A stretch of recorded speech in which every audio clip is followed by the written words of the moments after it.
Jadi Tuan Haji, Ha. 2 tajuk besar selesai.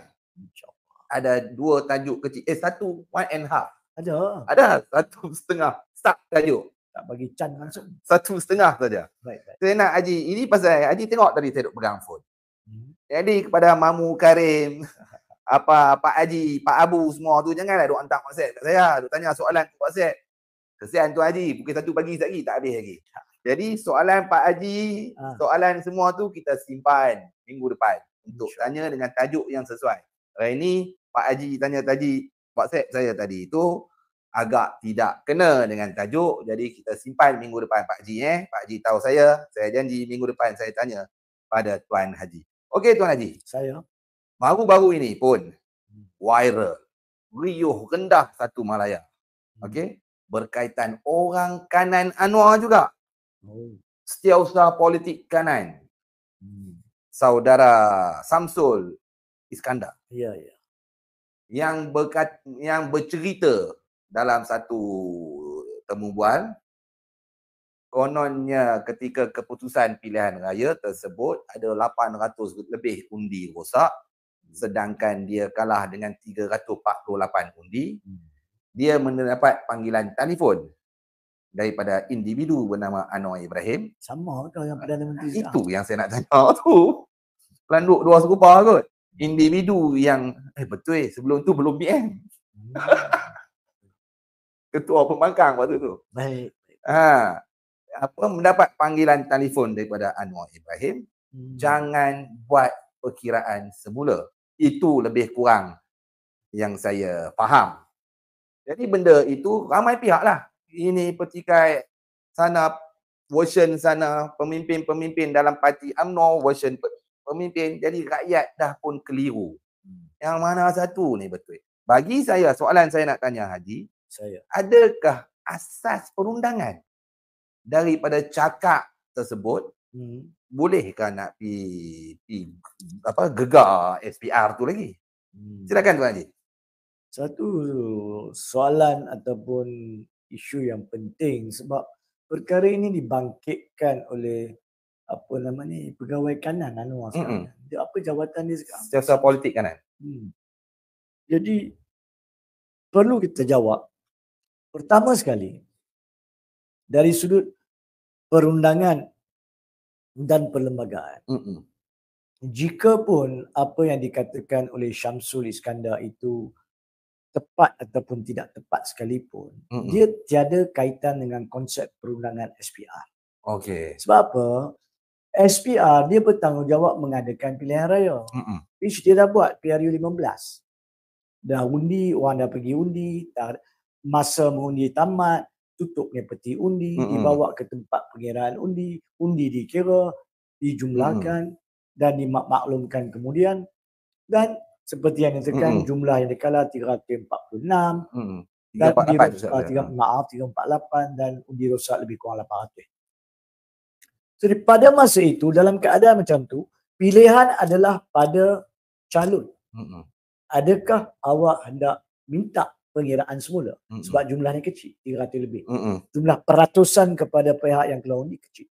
Dan undi rosak pun terlampau banyak. Hampir 3 kali ganda daripada jumlah kalau awak. So itu hak awak.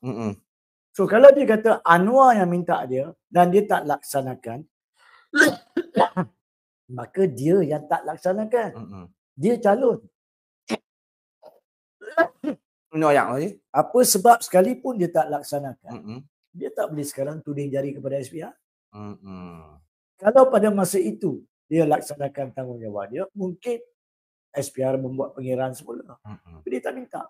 Itu satu. So bila tak minta, diumumkan pemenang Zaid Hamidi. Mana Bagan Datuk Bagan Datuk. Zaid Hamidi benar. Kemudian undang-undang menentukan apa sekalipun keputusan SPR itu perlu digazetkan. Dan SPR telah gazetkan. Dan menurut undang-undang pula, kalau seseorang nak cabar pilihan raya itu, kerusian dia kalah secara salah, maka dia ada hak untuk filekan petition di mahkamah. Di mahkamah dalam tempoh 60 hari daripada tarikh gazet. Bukan hari mengundi, gazet. Dia tak lakukan. Dan orang yang diisytiharkan menang dan digazetkan, Zaid Hamidi, telah mengangkat sumpah. Dan kemudiannya Perdana Menteri awak sendiri melantik dia menjadi timbalan Perdana Menteri. Kan? Jadi pokoknya di sini berkaitan SPR, tidak boleh SPR diganggu. SPR dah buat kerja dia. Ini salah Syamsul Iskandar. Kalau dia nak mengadu sekarang. Siapa suruh dia ikut cakap Anwar Ibrahim? Pada masa itu dia belum menjadi pegawai kanan politik kanan Anwar lagi. Anwar belum angkat sumpah lagi. Dia boleh kata sorry Presiden PKR saya nak kira semula. Dia tak buat. Tapi sekurang-kurangnya Syamsul Iskandar berani dedahkan fakta. Jadi dari segi SPR tiada kuasa. Perundangan. Tetapi isunya bukan isu perundangan. Isunya adalah isu pembentukan kerajaan. Dari sudut moral. Ya. Sebab apa? Apabila Anwar dibenarkan dan mengangkat sumpah, rakyat dicanang-canang bahawa itu adalah permintaan ke bawah duli yang di-Pertuan Agong untuk menstabilkan politik. Buatlah kerajaan perpaduan, kerajaan campuran. Oleh itu kami bergabung dengan UMNO dan pihak-pihak lain membentuk kerajaan. Jadi apa yang kita dipahamkan sejak dia angkat sumpah bulan November 2022 sampailah apabila Syamsul Iskandar keluar kenyataan dia beberapa hari lalu adalah atas permintaan. Sampai ada yang menyalahgunakan nama Agong, mengatakan titah pula. Jadi dalam kes ini, kalau ada pihak yang tidak wajar menggunakan nama raja dan boleh dikenakan tindakan 3R yang selalu dicanang-canangkan oleh Saifuddin Nasution adalah Anwar Ibrahim dan Syamsul Iskandar. Ya, saya nyatakan di sini, wahai Ketua Polis Negara, Syamsul Iskandar telah mengatakan dia diarahkan untuk tidak meminta SPR mengira semula kerana dia mengatakan sudah ada persetujuan Zaid Hamidi untuk memberi sokongan kepada Anwar, yakni pada malam sebelum keputusan Satu Malaysia ditamatkan pengumumannya, bukan pada hari pergi ke istana. Jadi maksudnya selewat-lewatnya pada malam itu Anwar Ibrahim dan Zaid Hamidi sudah bersetuju untuk membentuk kerajaan. Dan hakikatnya kalau kita lihat pula kenyataan yang dibuat oleh Zaid Hamidi baru-baru ini selepas keluarnya isu Muhyiddin Yassin menyentuh perkara itu dalam satu kempen pilihan raya. Zaid Hamidi kata apa? Dia kata saya sudah ada mandat daripada kesemua calon Barisan Nasional, yakni termasuk mereka yang menang dalam PRU 15. Apabila menang, saya diberi mandat untuk menentukan Perdana Menteri. Jadi persetujuan ini walaupun kini diketahui selewat-lewatnya pada malam keputusan pilihan raya, semestinya telah berlaku sebelum itu. Mengambil kenyataan Zaid Hamidi, mengambil kenyataan Syamsul Iskandar. Justru pada masa itu bila orang mengatakan masa kempen no Anwar, no DAP. Ya. Zaid Hamidi mengatakan, ni saya bukan nak cakap politik. Saya sebagai peguam bertanggungjawab menyusun fakta dan mengambil inference yang tepat daripada susunan fakta tersebut. Menyentuh fakta apa yang Zaid cakap, apa yang Anwar cakap dan apa yang Syamsul cakap sekarang ni. Maka penggunaan alasan permintaan Agong adalah besar kemungkinan palsu dicipta oleh Anwar dan Zaid Hamidi. Mereka menggunakan nama Agong secara salah. Bukankah mereka perlu diambil tindakan 3R? Saya tak setuju dengan penggunaan tindakan 3R sewenang-wenangnya. Tapi ini seorang Perdana Menteri dan timbalan Perdana Menteri. Selepas mereka mengangkat sumpah, bila orang tanya mereka, macam mana awak boleh bentuk kerajaan sedangkan masa kempen tak mau dengan UMNO. UMNO kata tak mau dengan Anwar, DAP. Lepas itu awak kata kerana Agong minta. Tapi menurut Syamsul, malam tu, 2 malam sebelum awak mengangkat sumpah, awak sudah bersetuju dengan Zaid Hamidi. Dan antara malam keputusan dan hari awak mengangkat sumpah, bukankah Muhyiddin telah menghadap tuanku dengan 115 undi? Betul. Jadi perkara ini sudah berlaku sebelum itu. So, dari segi moral, apa kaitannya dengan pembentukan kerajaan? Maksudnya, kerajaan telah dibentuk melalui penyelewengan kepada rakyat dan kepada ahli-ahli UMNO maupun ahli-ahli Pakatan Harapan. Dan dengan menyalahgunakan nama agung ke bawah Duli yang di-Pertuan Agong ke-16 pada masa itu. Jadi, kalau sebuah kerajaan mempunyai cabaran nilai moral dia, maka mereka-mereka yang menyokong Perdana Menteri tersebut, Anwar Ibrahim sebagai Perdana Menteri di bawah perkara 43 Fasal 2 Perlembagaan, boleh kalau mereka nak tampilkan usul undi tak percaya, menarik balik sokongan, sebab kami tidak boleh benarkan sokongan diberikan kepada pihak yang tidak mempunyai nilai moral dari sudut penipuan berkaitan dengan pembentukan kerajaan perpaduan. Itu yang wajib dilakukan oleh 220. Kenapa saya sebut 220? Kena tolaklah Anwar, kenalah tolak Zahid Hamidi. Takkan mereka nak buat usul undi tak percaya terhadap diri sendiri. Kan? So 220 ni jangan cakap kedai kopi, jangan temberang di wawancara, jangan keluarkan kenyataan menentang Syamsul Iskandar, jangan keluar kenyataan menentang pihak sana. Kalau awak berani, kalau awak anak jantan sebagai wakil rakyat, maka buat usul ni tak percaya. Haji sebut tadi, no Anwar, no DAP. Saya tak silap saya itu berlaku pada 2022 sebelum pilihan raya lagi. Itu Zahid bercakap dalam Perhimpunan Agung UMNO. Di depan lebih 3,000 perwakilan UMNO. Siaran langsung, ramai orang boleh tengok. Itu tipu ke apa? Zahid Hamidi kena jawablah sekarang. Dia tipulah kan. Kalau kita sebagai orang biasa terima itu. Tak. Sekarang ni macam ni. Sebab dari sudut perundangannya, apa yang kita buat adalah kalau faktanya adalah satu. Fakta kemudiannya adalah satu. Satu campur satu jadi dua. Dia tak lari. Begitu juga di sini. Syamsul kata Anwar bagi tahu dia bahawa sudah ada persetujuan dengan Zahid Hamidi. Macam mana kalau Anwar yang tipu Syamsul? Fakta bahawa Syamsul dimaklumkan oleh Anwar tak bermaksud Anwar cakap betul. Please, saya bukan nak kata Anwar penipu. Tidak. Jadi, kena tanya Zahid Hamidi lah. Soalan saya tu. Maksudnya untuk tamatkannya. Untuk tamatkan adakah Zahid menipu kepada perhimpunan, kena tanya Zahid dulu. Ada tak betul sudah ada persetujuan pada malam itu selewat-lewatnya dengan Anwar bahawa awak akan membentuk kerajaan dengan dia. Kalau betul, maka barulah apa yang dicakap di UMNO tipu. Tapi kalau Zahid Hamidi mengatakan tak, saya tak pernah pun call Anwar satu hari pilihan raya tu, maka dia tentukanlah satu campur satu campur satu jadi 3. Tak jadi satu campur satu tak jadi 2. Saya tanya tu pasal saya nak kaitkan awal tadi pasal saman Tun Mahathir dengan Zahid tu. Kalau Zahid kata no Anwar, no DAP di dalam Perhimpunan Agung, jutaan rakyat tengok, dia punya cakap tak boleh pakai.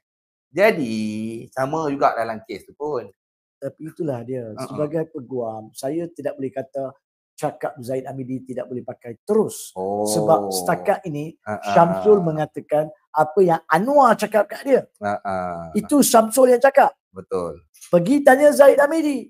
Betul ke? Betul tak? Kalau Zahid Hamidi memilih kata tidak, saya tidak ada perbincangan, maksud dia sama ada Syamsul tipu atau Anwar tipu Syamsul. Itu konsep perundangan. Macam mana nak nilai perkara yang berlaku. Macam mana nak nilai percakapan. Itu yang saya cakap, 1 campur 1 mestilah 2. Tidak boleh ada 1 campur 1, 2,5. Sebab itu kena tanya Zahid. Kita pula tak boleh tuding jari kata Zahid penipu terus. Sebab Zahid belum cakap apa-apa. Zahid memilih berdiam diri. Lebih baik diam. Walau apapun, saya tak nak masuk lebih ke dalam sebab isu tu akan menjadi isu retorika politik dan saya benci cakap pasal politik Malaysia. Saya cuma nak khususkan kepada perlembagaan undang-undang. Terima kasih Tuan Haji. Hari ini pun penerbit buat nanya saya. Dia letak tablet pun mungkin bateri tak cukup. Bateri sana mampu kena tengok dekat sini. Jadi kena potong gaji ni. Ini. Okey, tolong Tuan penerbit balik soalan tadi. Saya nak ambil juga pasal banyak sangat soalan Tuan Haji. Dia bila Haji sebut tentang Muhyiddin Yassin 115, ada satu soalan saya nak Haji ringkaskan apa jawapan tersebut. Mana dia tak keluar lagi kat skrin.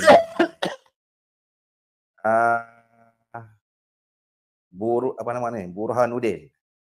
Sekejap tuan-tuan hari ni Burhanuddin macam bunyi kawan peguam saya. Oh ya ke?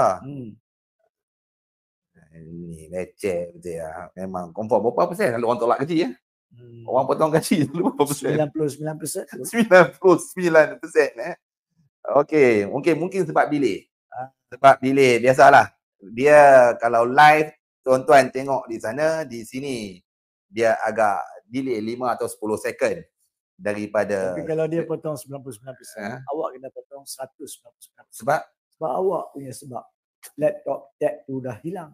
Itulah pasal. Jadi Haji, dia kata dia kaitkan apa, dia minta penjelasan Tuan Haji, tapi saya nak serba ringkas kerana masa pun.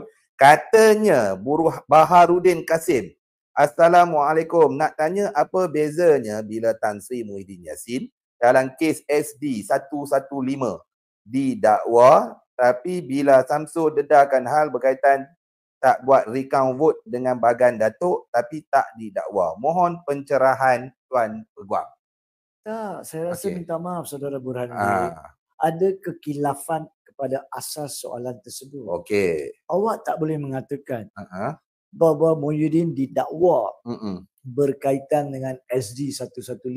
Okey. Tidak.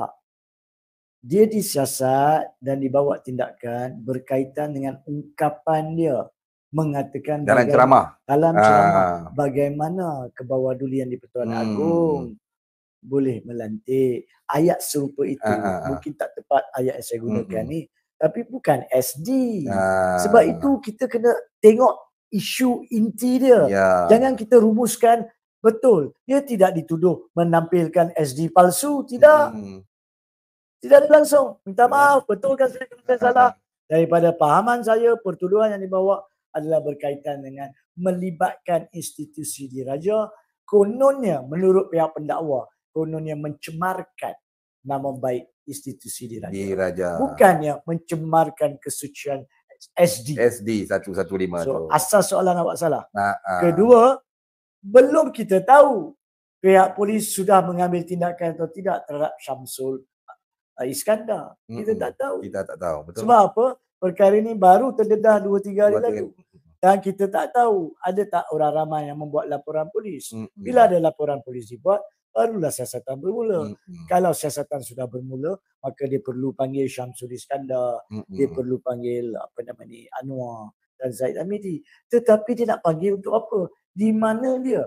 Di mana dia kesalahan jenayah? Kalau Anwar bagi tahu pada malam itu, kalau dia bagi tahu kepada Syamsul Iskandar, saya yakni Anwar telah bersetuju dengan Zaid. Zaid dah bersetuju nak tolong bentuk kerajaan kita. Itu bukan kesalahan jenayah. Sebab itu saya mengatakan ini adalah isu moral. Nilai moral pembentukan kerajaan. Bolehkah kita menerima sebuah kerajaan jika apa yang Syamsul cakap itu betul? Bolehkah kita menerima sebuah kerajaan yang dibentuk daripada ketiadaan nilai moral? Sebab mereka memberikan sokongan penubuhan kerajaan mereka menggunakan nama agung. Betul. Sedangkan apa yang Syamsul cakap, kalau betul persetujuan dibuat antara mereka sebelum itu. Jadi ini soal moral. Bukan soal jenayah. Dan bila moral tu tiada, maka kita kena tanya 220 orang ahli wakil rakyat. Awak nak sokong lagi ke? Betul. Kerajaan yang dibentuk di atas penyelewengan fakta. Jika Syamsul cakap betul. Tapi kalau Anwar kata Syamsul palsu, kalau Zaid kata Syamsul palsu, maka laporan polis perlu dibuat untuk Syamsul diambil tindakan kerana dia melebarkan kenyataan palsu yang boleh menggugat kerajaan demokrasi. Betul. Saya berharap Burhanuddin Kasim puas mendengar penjelasan daripada Tuan Haji. Perbezaan Muhyiddin dituduh bukan kerana SD 115 tetapi dituduh kerana di bawah 3R, tak silap saya. Isu 3R. Isu 3R. Okey Tuan Haji. 2 jam. Macam mana? Lagi sedap bunyi. Jangan sangka kecil-kecil pun tengok bunyi. Mak saya pun tak bunyi. Okey Tuan Haji. Ya saya. Sebelum saya nak menutup, ramai pula, ya Allah, nak tutup hampa time ni lah makin ramai. Tak apa. Saya bagi. Okey, kita 2 jam lah.